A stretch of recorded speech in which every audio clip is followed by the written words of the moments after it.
Now at 6, we are tracking very intense severe storms which are working through the region. I'm going to have those details.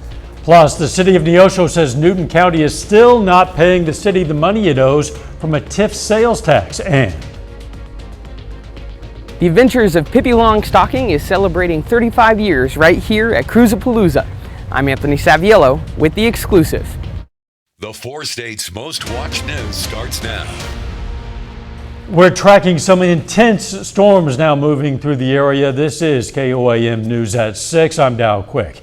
Chief Meteorologist Doug Heddy joins us now with the very latest. Yeah, we have a fairly high threat for severe weather, which is rolling through at this point in time. This is a level 3 out of 5 across the region. This is going to last until about 10 p.m. You can see all these numerous severe thunderstorm warnings that we have working into southwestern Missouri. Everybody's under a severe thunderstorm watch, but pretty much all of southeastern Kansas is seeing severe thunderstorm warnings at this point in time. Look at this intense line that is working through. This is what we call a bow echo. It kind of bows out. It looks like a bow and arrow. And on that leading edge, that is where we get the most intense winds. So these are pushing into Bourbon County, Crawford County, and eventually Cherokee County as we work through about the next 10 to 15 minutes, already working into western parts of Bourbon County. So we are kind of looking from Fort Scott down to Girard over toward Pittsburgh. Things are going to get really nasty. Winds are gusting 70, pushing 80. So that is the strength of a weak tornado. And we're going to continue to watch these as they track toward the metro of Joplin. Of course, I'm going to have the latest on all that here in just a bit. Wow, we'll catch you in a few. Thanks, Doug. The city of Neosho says Newton County is still not paying the city the money it owes from a TIF sales tax. The city and county have been in a dispute over that tax money dating back to 2021 when the city sued the county. In April of this year, a judge ruled in favor of the city, saying the county needed to restart payments. Well, now the county says it's waiting on paperwork from the city to send the payments. The city says that's just another excuse. In November, a judge will determine how much money, including interest, the county must pay to the city of Neosho. The Veterans Health Care System of the Ozarks is raising awareness about an expansion of benefits for veterans under the PACT Act. The new law adds health care benefits for veterans exposed to burn pits, Agent Orange, and other toxic substances. The VA will host an outreach event tomorrow in Joplin to help veterans sign up for the PACT Act. It'll run from 9 a.m. to 4 p.m. at the Joplin VA Clinic. Welcome to Cruisapalooza in Webb City. It features multiple events such as a TikTok meet and greet, a vintage car show, karaoke band, various live performances. It also has a red, white, and brew tent. Multiple vendors also attend Cruisapalooza, and some vendors even bring their furry friends.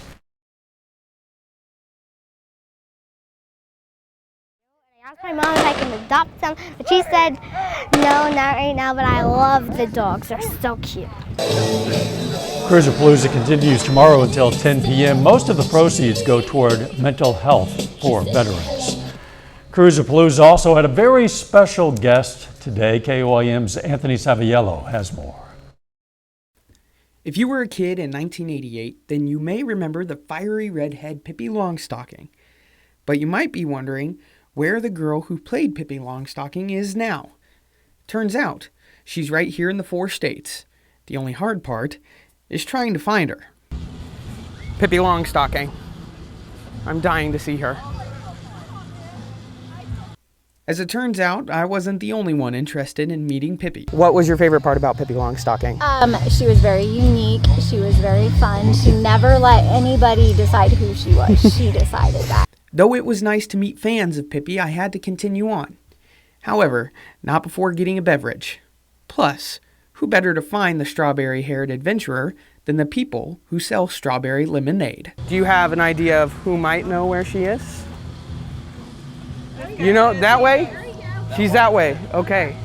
Well, while I'm here, I think I might as well have some lemonade. Now that I was pointed in the right direction, I still couldn't find her.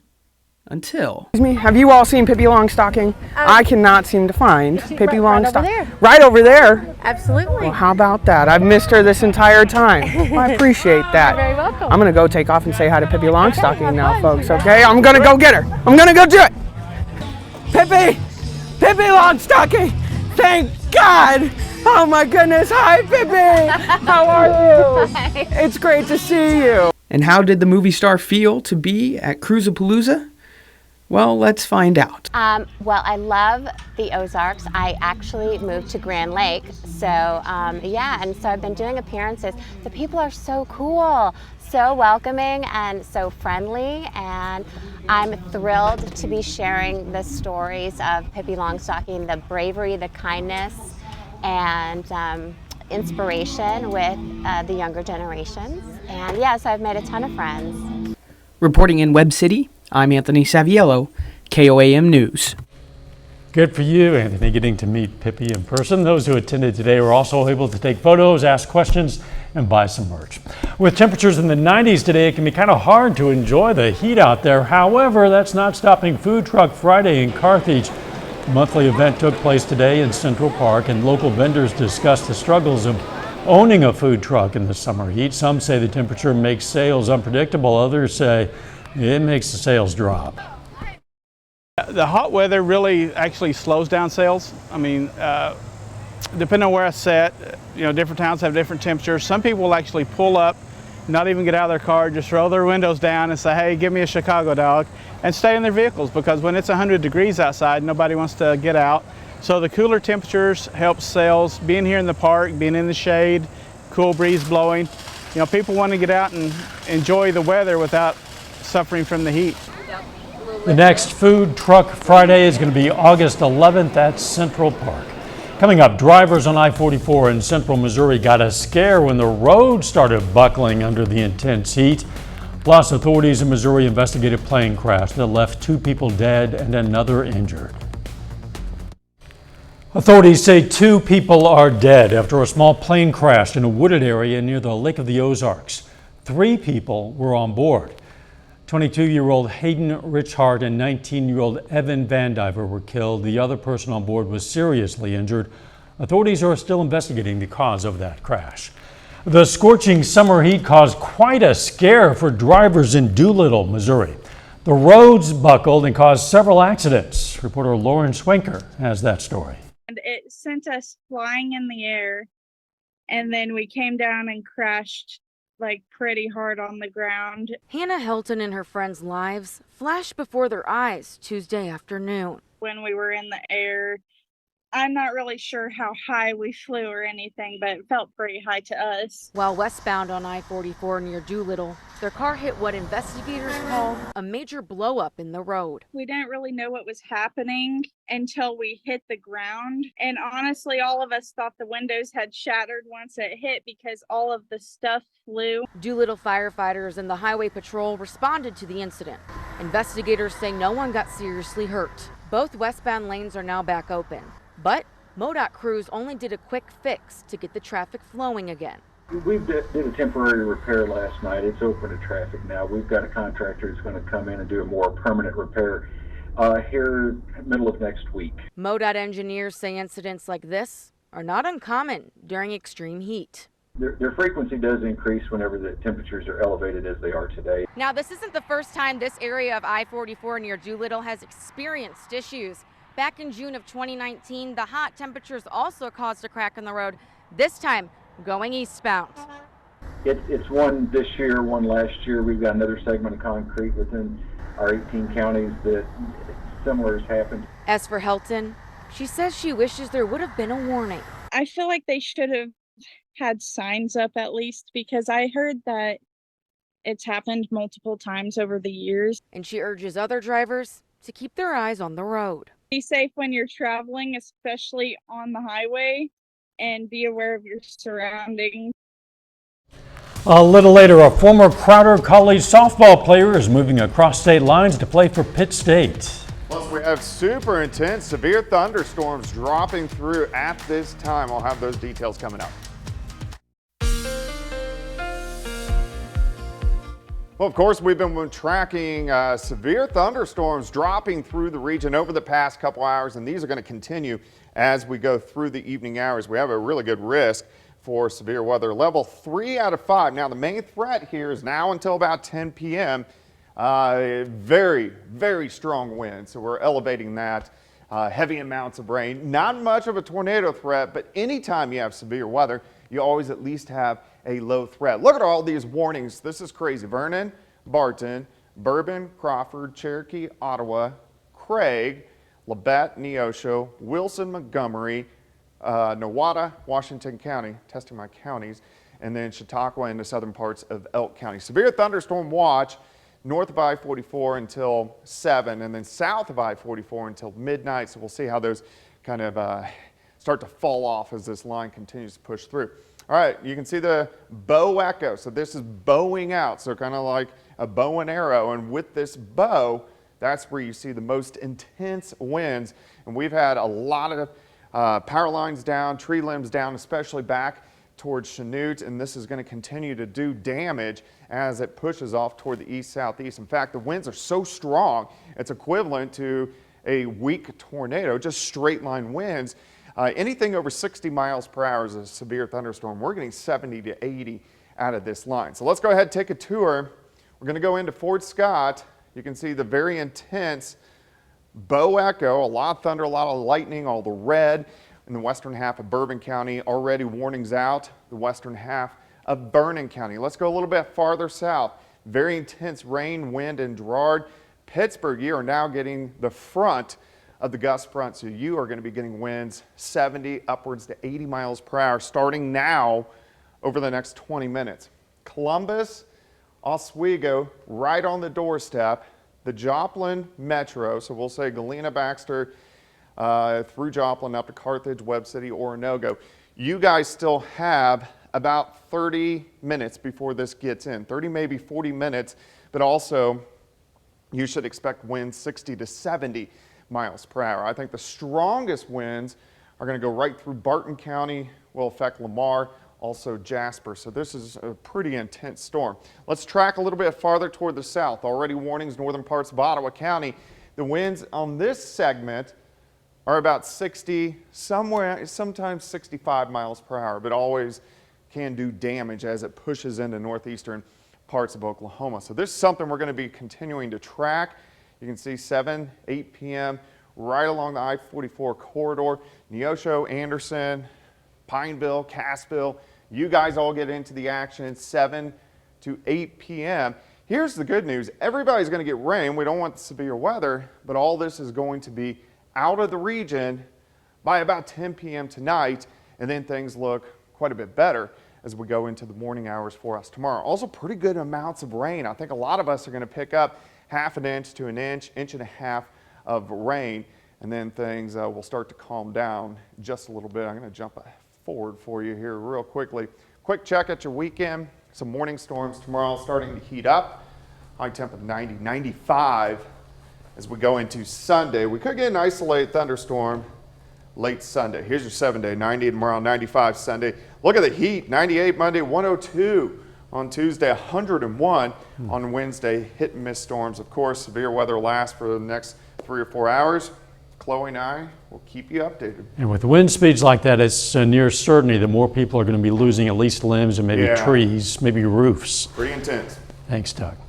Still ahead, Missouri Southern Volleyball announces newcomers for the 2023 season, and a Crowder Community College softball pitcher is transferring to Pitt State. Brock Baldridge is going to share details for us just ahead.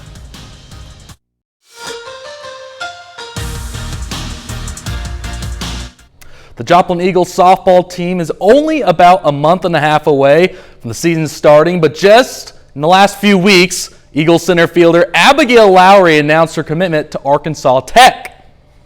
Lowry, out of Joplin High School, was named first team All-District as a sophomore. Lowry is a key piece to leading the Joplin Eagles to a 23-11 season a year ago. Now the Joplin center fielder isn't set to head out of Joplin to Arkansas Tech until 2025. Yeah, Abby's a really good player for us. She's manned center field for 2 years, and she plays the game hard. She has a lot of fun. But, if you watch her in the games, it's very clear that she's made a commitment to the game. When I went there, I just fell in love with the campus. I fell in love with the girls. I fell in love with just like everything and the coach. So, I knew I wanted to be there. And I could have gone somewhere else, but it was just one of those things where Coach Jones has been there for me. She's helped me a lot, and I knew that it would just be good for me in the future. Sticking with the sport of softball, the Pittsburgh State softball program announced they have signed a pitcher out of Crowder Community College. A familiar face originally comes from Seneca, Missouri, as she is set to join the team in the 2024 season. Chelsea Bevel led the Rough Riders with a 1.74 ERA last season. She also led Crowder with 230 total strikeouts and 9.7 strikeouts per inning. The sophomore pitcher came to Crowder College as the two-time first-team All-Region pitcher out of Seneca High School. Here's what Bevel had to say about her decision to sign with Pittsburgh State. I got a hold of Coach Jenny Fuller, and luckily she wanted me to come to Pitt, and I was really excited because I liked them even when I went on my visit last year. Going JUCO makes you an absolute dog. Like, you go from JUCO where you have no limits on practice, no limits on anything. You're practicing all the time and always putting in like a bunch of work, and then you're going to go to Pitt where you're limited. So it's like, to me, I feel like I've done a good job preparing myself going to Crowder. And like, I'm just really excited because I know Pitt's a really good program, and I've seen their facilities, and I'm just really excited to get in there. The Missouri Southern Lions volleyball team opens up their season on August 25th. Earlier this morning, the team announced 5 newcomers, actually make that 6 now, joining the team this fall. Well, MSSU softball coach Kelly Matter has done some big-time work in the transfer portal. Lions announced they will bring in Lacey Bowender out of Cali Community College. Kaylin Hasagawa comes in from Kauai, Hawaii. Then Elena Moshe comes from Missouri State West Plains. Kyla Randall is the only Division I transfer coming in from Oral Roberts. Sydney Unruh is another one of those Cali County Community College transfers. And then rounding out the list is Paula Ramos, who is transferring in from West Cliff University. The Joplin Outlaws and the Nevada Griffins are both in action at home for the second straight night. Joplin is coming off of a huge comeback win last night. Meanwhile, Nevada, on the other hand, is coming off of a tough loss as they look to turn it around tonight. The Outlaws are hosting the Mink League South Division rival Sedalia, and we'll see if they'll continue to play the games with all the storms going on. Joplin is 4-2 against the Bombers this season. It's the last Friday night home game of the regular season for the Outlaws. First pitch is scheduled at the moment between Joplin and Sedalia at 7 p.m. We will have full highlights from that game right here tonight at 10. Meanwhile, the Nevada Griffins host the Clarinda A's this evening. Big game for Nevada to keep their pace in the Mink League South standings. Nevada has been on a little bit of a skid recently, losing 4 of the last 5 games.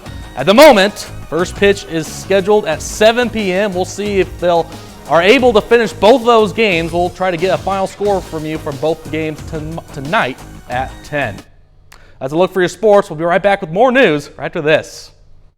If you haven't yet experienced intense winds, hang on because it's coming. Yeah, we are getting winds gusting across Bourbon and also Crawford County, 70 to 80 miles per hour. These are pushing into Vernon, also Barton County. Now on the south side of this line, Cherokee County, Craig County, Nowata, Washington County winds are in that 60 to 65 mile per hour range. Anything over 60 is going to take down trees and also power lines. So this is moving into the metro over the next 30 minutes. We'll keep you guys advised. Thanks for joining us. We'll see you right back here for KOAM News at 10. In the meantime, please do be careful out there, and let's make it a great evening.